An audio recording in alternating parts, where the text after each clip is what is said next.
I think the biggest lesson that I've learned, and the one that has also brought the most, I guess, hardships that I had to learn the lessons kind of the hard way, but is learning how to work with other people. Okay. Because there's only so far that you can go by yourself. Right. You're not going to have all the resources, all the knowledge. Like, you have to work with other people. You have to work with and be around not only like-minded people, but also people who are at a point where you want to be at, right? And learn how to give value to them, and then they can give you value in return. But it's really just learning how to collaborate and to network, because I've had it to where I've had a lot of partnerships go south. Gotcha. But I realized that partnerships is really the number one way to grow any type of business and brand. And so I think I had to learn those lessons the hard way so that I can know what to do and what not to do and how to be a good business partner and the things to look out for, because I know that that's what's going to take it to the next level. Hey guys, what's good? And welcome to the Cosign Life.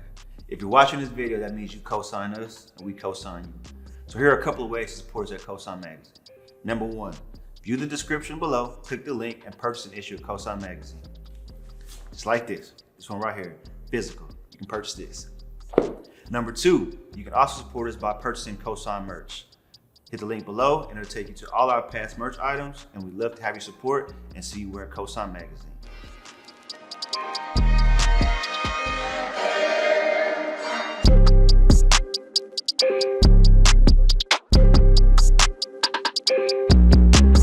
Thank y'all for tuning in to another episode of Cosign Conversations.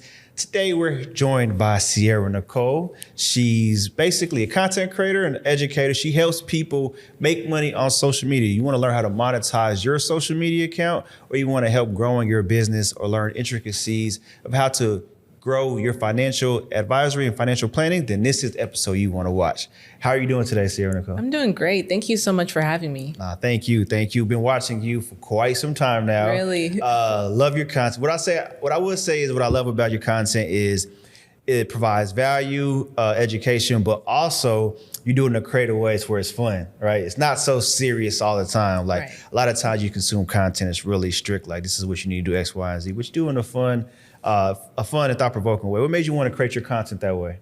So I actually I've started making content back in very early 2019. Okay. I started out on Facebook, which I know not a lot of people are on Facebook anymore, but I started on Facebook. And when the pandemic happened, TikTok started to blow up. Okay. And I actually did not even want to get on TikTok because I'm a naturally very reserved type of person. I don't like doing like too much. Right. And my husband actually had to force me to get a TikTok account. Gotcha. And I got on there and I realized that the style of content was so different than what I was used to. Right. And the type of audience that I wanted to target, they don't really want to sit and watch me talk for an hour all the time. Right. I get what you're saying.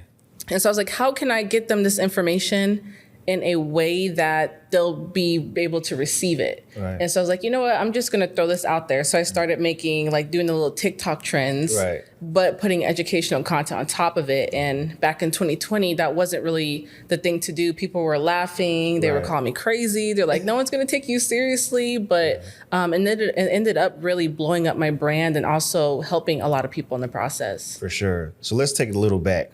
Before you became, a content creator and helping people, what were you doing? So I was actually a college dropout. Okay. I have a very kind of interesting story, but I'm from Arizona. Okay. Phoenix, Arizona. I grew up there my whole life, and I met my now husband. Okay. He was an over-the-road truck driver. Gotcha. I met him while I was in college. I actually ended up dropping out of college, going out on the road with him. Oh, wow. So I'm sure you can imagine my family freaking out, like, you're dropping out of school. But that was my first taste of entrepreneurship. Okay. And at that moment, I was like, I don't want anything else. And so we settled here in Dallas and actually ended up working a 9-to-5 in the beginning. And I wasn't happy. I just knew, like, okay, this is temporary. For sure. It's temporary. And so I remember there was a day I was pregnant at the time, my daughter. There was a day I was probably like 8 or 9, almost 9 months pregnant. I had a high risk pregnancy and I was having like contractions. I was having a panic attack. Like, it was just the weirdest thing. And my manager's like, well, you can't leave to go to the hospital until you finish your shift. Okay. And at that moment I was like, yeah, That was my last day at a 9 to 5 ever. And that was back in 2018. Okay. And so since then, I've been, full-time just in entrepreneurship. I was helping my husband grow the trucking company. Okay. 2020, we ended up getting out of the trucking industry and going full-fledged into content creation. Okay. Wow, that's amazing. Thank you. So let me ask you this. Before you became creating the content, I'm sure, or maybe at the same time, you're learning all these valuable items about, business and entrepreneurship. When did you get the switch go off? Like, let me learn this firsthand and then create content, or were you creating content and at the same time you're creating content, you were learning more about like business and you're like, let me share what I'm learning as I go. So I learned a lot being in the trucking industry. Okay. So when I was on the road learning about it, I wasn't on social media, but I was learning about business credit. I was learning about how to manage employees because we had several trucks. Right. I was learning all the principles of business. And I tell people, if you can run a trucking company, you can pretty much do any other business because that's a hard business. For sure. And so I started taking the things that I knew there, putting that into social media. Gotcha. And then now as I've been growing our online business, anything that I learn, I pour it back into the community. Got you. That makes sense. What was like the first thing you learned and turned into a course? Or It was actually business credit and trucking. Okay. That was the first thing? Yep. So I did a business credit course, and then me and my husband together did a trucking because he was in the trucking industry for years. And so we did that together, and I realized, wow, there's actually a lane where people want to learn. Right. And I love to teach. I love it. I love seeing that light bulb go off in people like, wow, like this makes sense. And so once I realized that people actually wanted to learn how to make money or, further themselves, I was like, okay, there might be actual lane for this. Definitely. Would you say trucking and business credit was something that led to like changing your life and led to you blowing up? Or what was that one thing that you were like, wow, this thing is growing and growing my brand and my personal profile? Yeah, it was definitely a very pivotal part of it. Okay. I think really that turning point was I had a TikTok go viral about business credit. Okay. And I think that video still has probably like 10 million views on it. And that's when everything, it was almost like it was overnight. It just took off. Okay. And so that's when I really started focusing on the business credit. But now I'm able to expand beyond that because my knowledge obviously has expanded as well. What do you think people are like, the misconceptions of business credit? Like, what do you think people are lacking about that when it comes to resources or knowledge that you're like, well, this is where you really need to start? Like, what's that one thing that you see people mess up all the time off? Yeah, and this is going to sound kind of contradictory because I talk a lot about business funding, Right. And I don't only teach about business credit now because there's so many other ways that I've learned how to get funding. But I tell people, I think sometimes they'll hyper focus on funding and forget that they still have to make money in their business. So it's like, I understand, yes, we want to use other people's money. Sometimes we need the funds to start, but you really don't need that to start. Gotcha. You have to at least start making money and revenue. And the more money you make, the easier it'll be for you to access more money. Okay. So what would you say is that person, right? They're making money. They have a business. They're making money. And I know a lot of times when you're starting off with business credit, they want you to be like the PG, right? Personal guarantor. But their personal credit really isn't good. So is there a way for them to get around that? Oh, definitely. And one thing that I tell people, sometimes when it comes to getting access to funding for your business, it's not always about the business credit profile or the personal credit profile. There are many other ways, but your business needs to be a unique business and you can find funding. Right. But if you're starting a business that is identical to 100 other businesses, it's very difficult to find, creative ways to get that funded. Right. I know this happened on accident. I was making a lot of transactions on Square, and then one day, the Square working capital pulled up, and I was like, "Oh, this is cool." So basically, Square, based off of the transactions, they'll allot you a certain amount of money for a loan. They'll charge you just like a one-time initial fee. Then after that, they just basically repay it back through every transaction, and you could like identify, the percentage, I think, or the amount or frequency. I can't remember which one it is, but that was another option that I feel like people, and I'm starting to see like a lot of companies do that, like Square, Stripe, and PayPal all do it. Oh, it's Shopify. I don't know if you've seen that. Yep, they do. Yeah, Square. Yeah, that's amazing. I don't really sell a lot on Shopify, so I didn't know that, but a friend told me that. Do you utilize any of those? Yeah, I mean, it's great for working capital. Right. And what I always tell people is, there's different types of funding that you use for different things, but funding like that is great to put into marketing. It's great to put into products that you'll get a little bit of a faster return on it. Right. Makes sense. So outside of that, what is like, I guess you would say, one thing you push the most for people when it comes to, gaining funding or capital? Is it business credit cards? Is it business loans? Or, what would you say it is? So it really depends on what you need, honestly, when where you're at within business. Number one, I always tell people the focus is one, making sure that you have multiple streams of revenue within your business. Right. Because like I said, the more money that you bring in, the more you'll be able to access capital. Right. And then number two is just figure out what are you going to use the money for? Because you have to have a plan. Got you. Because if you're someone who, you can't manage the money that you're bringing in now, you get $100,000 loan or a line of credit, you're going to mismanage that. And now you have to pay that back. Gotcha. So it's coming up with a plan of growth for your business. And then you'll be able to see, hey, maybe a line of credit or a credit card would be better. Gotcha. Or, there's vendor accounts. Because a lot of people think that getting funding is just, a bank handing you a check. Right. But say you need supplies for your office, you can get that on a line of credit as well from people like Uline or Quill. So there's so many different options.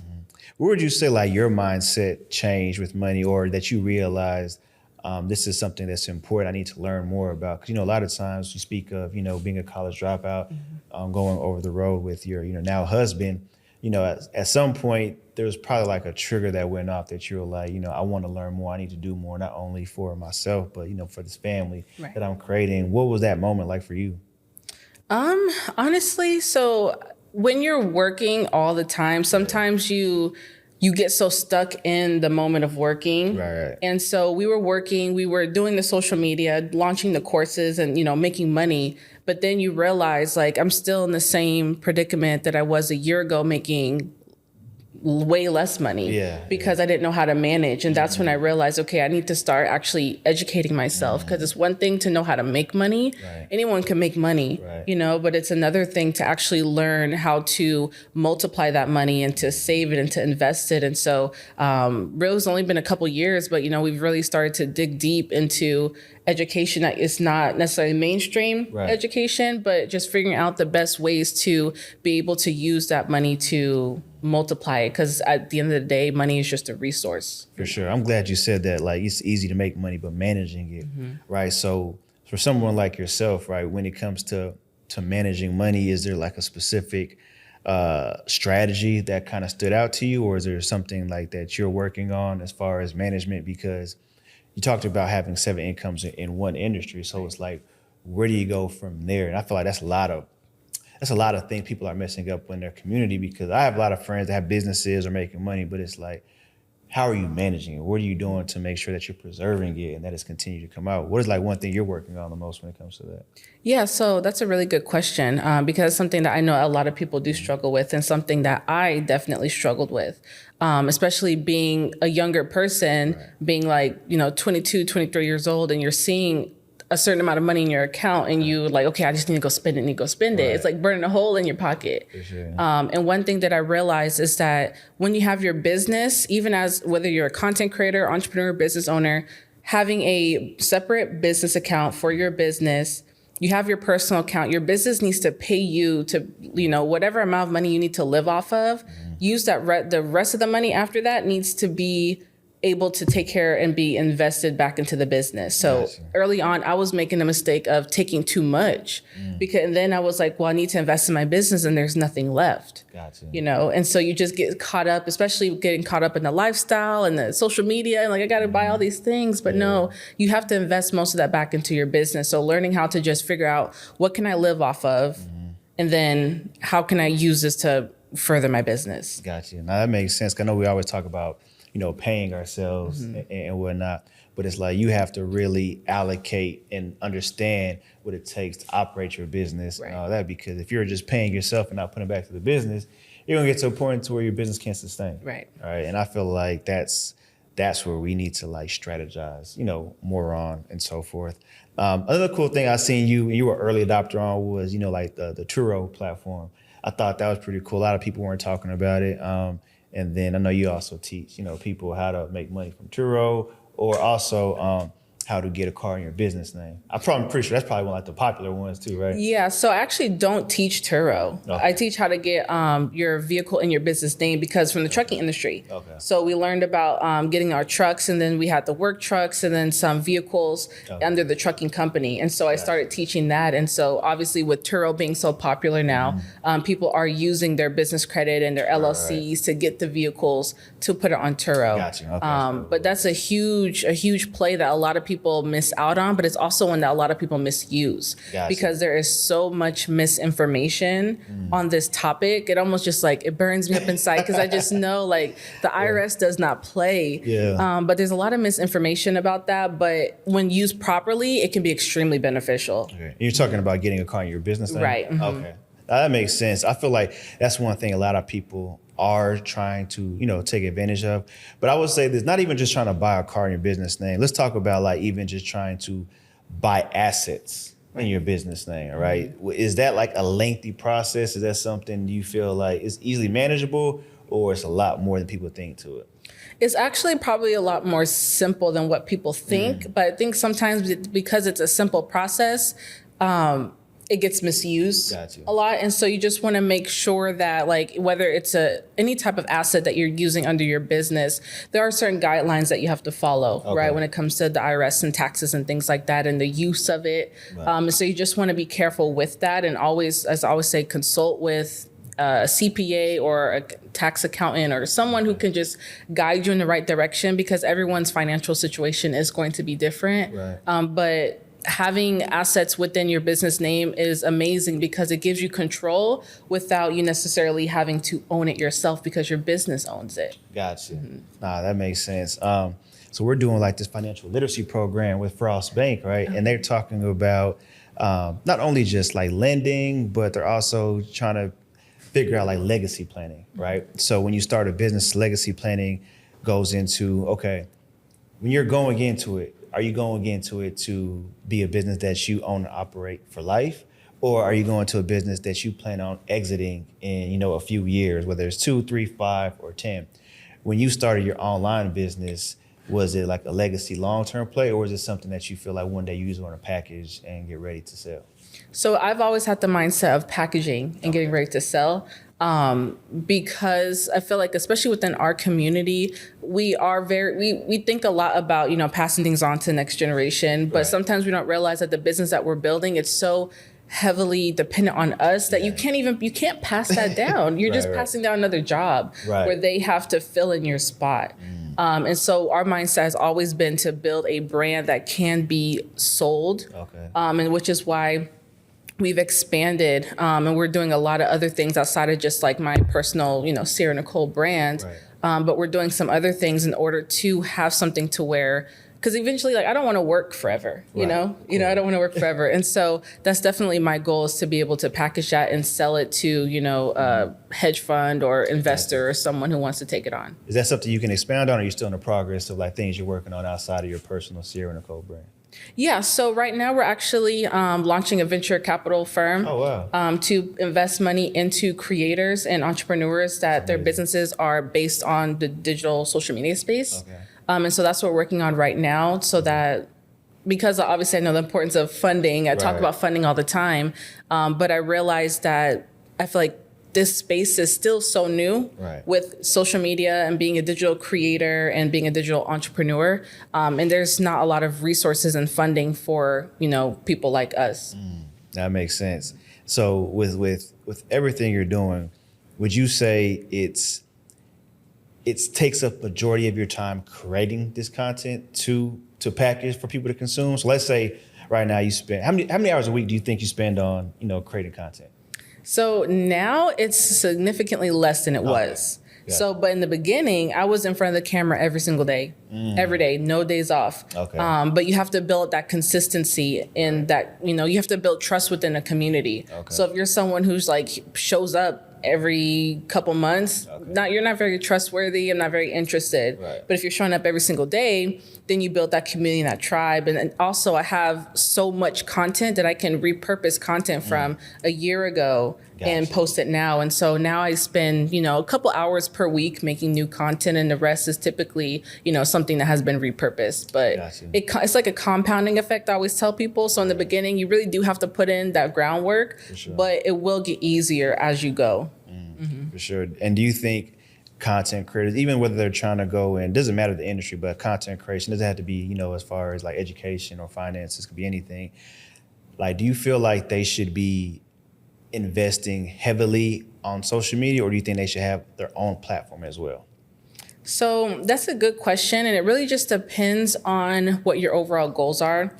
I know that, we talk about ownership and owning your own platform, Right. but you also need to go where the people are. It's very challenging to migrate millions of people onto a platform that they know nothing about. They're comfortable on Instagram, TikTok, YouTube. That's where they're comfortable. And so if you can use those platforms to then, maybe migrate some people over. But one thing I always say is, at least if you don't have your own platform, at least collect data. Right. Emails, phone numbers, names, so that you can always be in contact with them. And then depending on what you're looking to do in the long term, having your own platform may be beneficial, because you can do memberships, you can do, monthly subscriptions and things like that.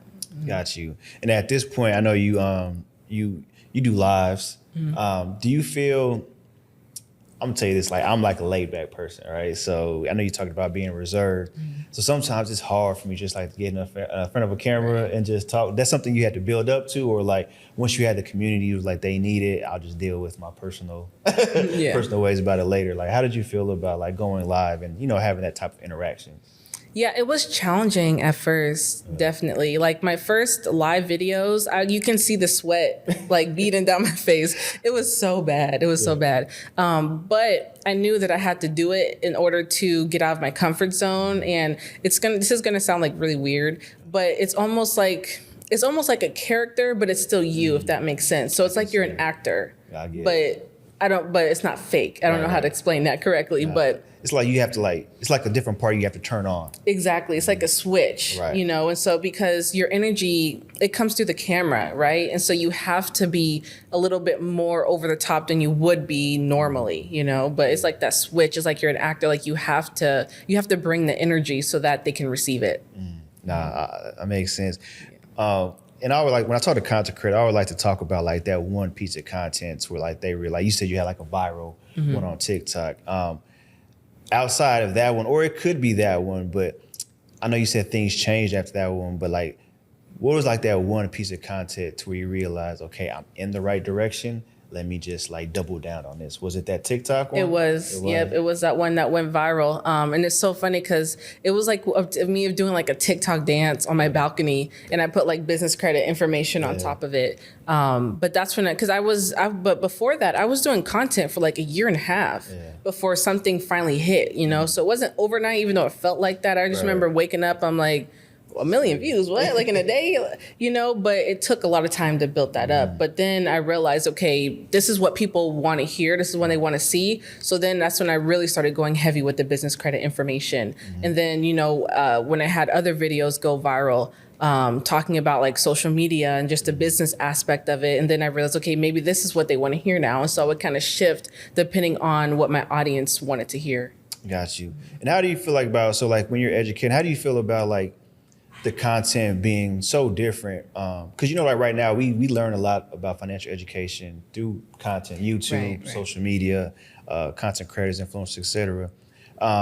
Opposed to like advisors and banking institutions. But now banking institutions are starting to realize that it's starting to partner. So like, do you feel like it's something to where, I don't know, banking institutions are outdated, or maybe they're not translating it as relatable as we are? Or where do you feel like the disconnect is, and where can they merge in the middle? So I think that there is definitely a disconnect. I don't want to say between generations, but kind of, because a lot of times these larger companies and banks, they are ran by a little bit older generations than us. And so they aren't in the social media space in real time, so they don't always see the value of it. Whether like, millennials, Gen Z, they were in it all day, and so we can see the value. And so being able to merge that through content creation, which is a great opportunity for people who love to be in front of the camera, because companies who don't understand social media, they're paying content creators so that they can do that work for them, right? Yes. And creating sponsored content or UGC content to where you're getting paid just to make content that goes on their social media platform. So that's where they're able to bridge that gap. Now that makes sense. So do you think, so basically like the information is kind of the same. So what I mean by like, let's say if, you're talking about, business lending and a bank is also talking about business lending, I feel like they say it in a different way that maybe might be harder for people to digest. Yep. How do you feel like, I guess, they can, better translate the information? Because I don't know why I feel so like different, like speaking with somebody at the bank about that stuff, but then you can learn it so easily online. Yeah, and that's typically because when you're talking to a professional, someone at a bank, they're usually talking at a level that's up here, right? And so naturally, it's when we're looking at something on social media, if it feels like it's an ad, it feels like it's a commercial, if it feels too corporate and structured, we put a block, like, no, I don't want to receive this, And so when it's coming from someone that's a little bit more laid back, it's almost like you're talking to a friend or listening to a friend talk, a person's going to be able to receive that better. Gotcha. And so that's why there's such a difference between, you can hear someone saying the same thing, but they're saying it in a more casual way versus at a level that's more up here. And so I think corporate companies, if they could bring their language to a more casual language to where you're still educating, you're still being professional, but you're doing it in a way where the average person is going to be able to understand. One thing that I teach my students, and they're always surprised by this every time I say it, the average reading level in the United States is 5th grade. And so when you're doing videos and when you're educating, if you're talking at, a 12th grade level, majority of America is going to be like, I don't, too many big words, but if it's something that is just at a very basic, simple level, everybody can receive it. Nah, that makes sense, because like I said, it's definitely easy to digest and you could understand it a lot more simpler online. I don't know if we touched on this, but what would you say your number one, course is right now? Honestly, number one, it's kind of a tie, but business funding and how to get a vehicle in your business name. And it's funny because I was trying to get away from that because I love marketing and social media. So I was trying to dive more deep into that, but people just love funding. And so I kind of bring them in with the funding to teach them, hey, you got to, make money. And so I, to get the rest of the education. So let's talk about the cars for a little bit, right? I feel like that's one thing people, I hate to say it, but we're kind of like in a vanity era, right? Yes, people want to be seen. They want to be seen with the cars. They want to flex on Instagram, right? So talk about that through that process. I know you have a course, but talk about that process, right? So is that something, what stage of business, how long do they be in business to even start thinking about buying a car in their business name? Like they just can't I'm pretty sure they can't start a business tomorrow. I mean, tomorrow and then the next day, like, hey, I'm ready to get a car. Right. It has to make sense. And I see all the time people putting on Instagram, like, hey, come get a free G-Wagon in your business name. Like, that's not how it works. It's not how it works. And it has to make sense with your business, right? So if your business is making $100,000 a year and you go and buy $100,000 car in your business, the IRS is going to be like, okay, who's paying for this? Right? Because it can't be you. So it's definitely going to be some red flags. So it needs to, it's something that you definitely need to be at a little bit of a higher level within your business. But depending on also what you want to do with it, because say you want to do Turo, then maybe doing it your first year makes sense, but you will, make sure your personal credit is on point in order to do that. Or maybe you're a YouTuber and you want to make videos about having a certain type of car, then it would make sense. So it's all about how you use it. But you definitely just want to make sure that the type of vehicle that you're getting makes sense for your business. Is there any restrictions of years in business? Like, I think like sometimes you got to be in 2 years of business to be eligible for something. Is that the same thing with trying to get like a a car in your business name? So it depends on what lender you're going through. So if you're going to be able to, if you're going to use your personal credit as a personal guarantor, which if you don't know what that is basically like you're co-signing for your business with your personal credit, you can be at any stage in business. Okay. But if you're someone who is not wanting to rely so heavily on your personal credit, then you'll definitely want to be in business for, some time, maybe 2 or 3 years before any lender is really going to look at you. Got you. And I heard like Mercedes is like one of the best ones to go to. Why is Mercedes so good when it comes to their program, I guess, of, business or corporate financing? Yeah, so they're one of them, but it's typically companies that are used to doing these type of transactions. Okay. So there are some dealerships that you'll go to and it's like, you'll walk in and they'll be like, what's a corporate lease or what's a corporate, contract? They don't know because they're not used to dealing with that. And so Mercedes, they have a ton of commercial vehicles. So they're used to doing those types of transactions. Or Ford is another amazing one. Okay. Tesla has an amazing program as well. Okay. So it's just going to people that, companies that are used to doing those transactions often. Gotcha. I'm glad you brought that up. There's something I wanted to ask you. So I was talking to James, who does our production, about this, and I'm actually thinking about getting, a new vehicle, right? Mm-hmm. But I don't know what I want. And we were going over buying and leasing. Mm-hmm. In the past, I don't know why, but there's always like a negative connotation when it came to leasing, because it's like you're not owning, you're paying for something you gotta, give back. But I saw one of your videos where you actually profited from a lease. Mm-hmm. Can you talk to us about that? Because I feel like a lot of times in our community, I'm gonna say our community because there's different variations, but a lot of times some people were brought up to like buy your cars that way. If you needed to sell them, you could. So kind of talk us about how you profited from your lease and like the benefits of, leasing if you're in business opposed to like buying your car. Yeah, so there is definitely a negative connotation around leasing for sure. And that's because a lot of people are not very educated on what a lease really is, because there's different types of leases and things like that. And so a lot of people are also stuck on a mindset of, I have to own this vehicle, right? Like I have to own it. It needs to be mine. Right. But if you look it up, most people don't keep the same car for more than 3 to 5 years. Right. And so you're not going to own that car, even if you finance it most of the time.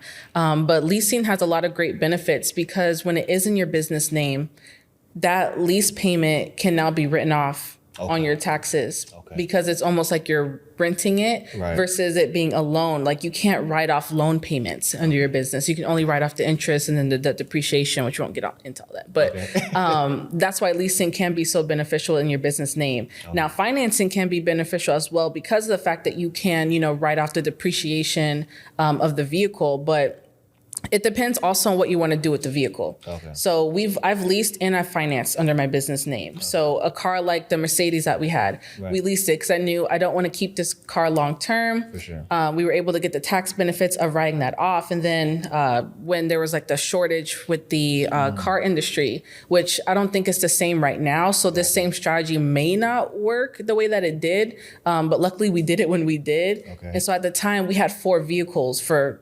like I said, not knowing how to manage money, right? And so we were just doing the most. And so I was like, let's see if they'll take the car. Right.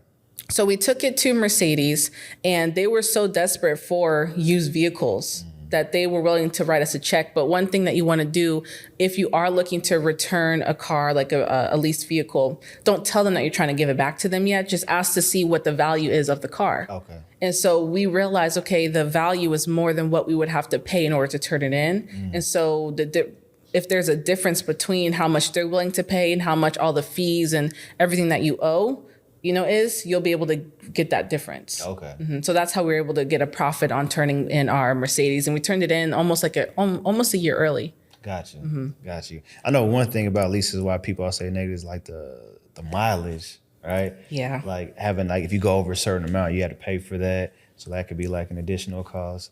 I think there was one time, it was like a lease to own, but there was a program. Basically, it was like, I kept it for 3 years and then I had the option of keeping it and buying it, or I could turn it in. So that's one thing I did with one of my cars. But in my head, when I got it, I always knew intentionally I was going in to buy it because that's all I knew. Right. But now I'm more open to, to leasing because I live downtown. I don't really go far. I just need like a vehicle. to get me around, or even thinking about, like we talked about too earlier, like I don't drive much, so maybe getting a vehicle that I could put on tour as like another business opportunity or something like that. So Yeah, I feel leasing like- is great. Leasing, it has a lot more options than what people realize, you know. And a lot of people are worried about the miles, but you can typically negotiate packages where you can get a little bit of a higher mileage. And a lot of people don't drive as much as they think they're going to drive like 30,000 miles a year, which you probably aren't usually. But the mileage, at least in my experience, you know, wasn't too bad, especially if there are options to turn a car in early, because you can always negotiate that, Gotcha. you know, to be able to turn it in before the miles get too bad. I think my other point was like, so are there any benefits? Because some leases I know you got to pay up front, or like a down payment, right? So like in my thought process, I'm like, why would I pay a down payment on something that I'm not keeping, right? 'Cause that's just money given away. It's not like renting it every month. It's like if I put $5,000 down, like I guess that goes towards your payment to lower it, but it's like I'm not getting that $5,000 back. That's just me giving that out. Is that always a factor in, or like can you get it sometime without even having to put, you know, a deposit down? Yeah, you can definitely get a lease without putting a deposit. When we got our Mercedes and our Ram truck, we didn't put any down payment at all. But when we got our other vehicles, we did put a down payment. And so one thing that I learned going through the process of buying or leasing a vehicle is that there's different tiers that the banks will look at. And so if the only car that you've had was a $30,000 car and now you want, let's say, an $80,000 car, they may not be willing to jump up that high and cover you completely. Yes. So they're going to say, hey, I'll give you 60, but the rest you have to do a down payment. Okay. Right. And so if you work your way up to tiers, so say, okay, this year I had a $30,000 car. In 3 years, maybe I'll move up to 50. They may be willing to cover that entire amount. And then you move up to tiers. Okay. So that's a way also to where you're not having to put so much down. Gotcha. But there are ways to definitely, and also with our truck, the dealership, in order to get the deal done, they put a down payment. They put $3,000 down.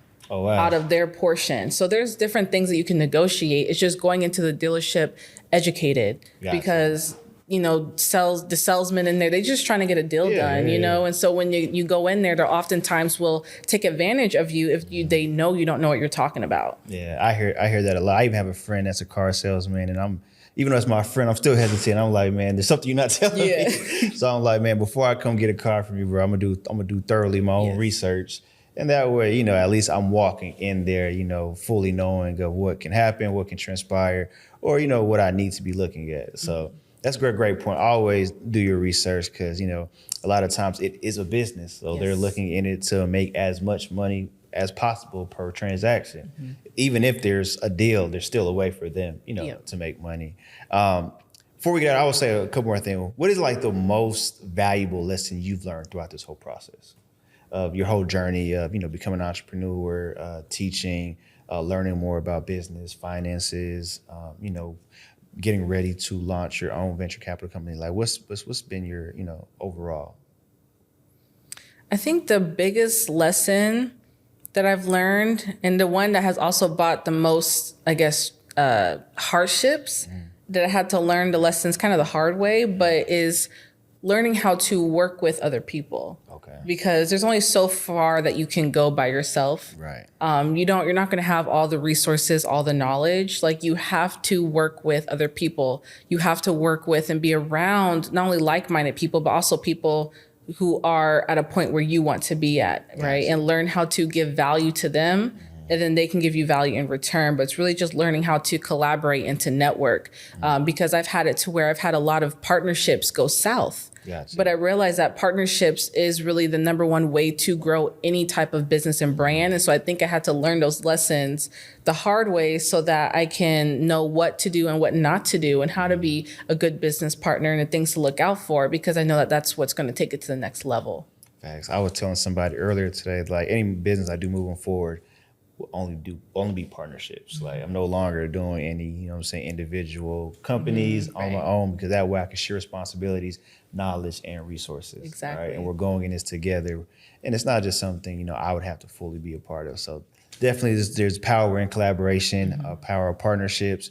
Before we get out of here, I just want you to tell our audience community, you know, one motivational piece of advice. It could be, you know, something that you had to deal with, or something for somebody just to, be prone to want to educate themselves more and become more, financial savvy, or just start being a content creator, what would you tell them? So one thing that I always tell people is that there was somebody who was in your exact situation and position and they won with it. So don't think that your current circumstances is what's going to dictate your future. Is really what you do with those circumstances. So no matter where you're at right now, there's always a way out and there's always a way up. You just have to be willing to make some sacrifices and educate yourself and work with people and kind of get out your comfort zone, because nothing great ever happens, within your comfort zone. And I'm really a testament to that because, like I said, I was always a shy person, very reserved, didn't really like to talk to people. I grew up like the kid that was always made fun of. And so I just didn't like to put myself out there. But as soon as I stepped out and got out of my comfort zone, everything changed. So it's just getting out your comfort zone and willing to do the things that other people are not willing to do.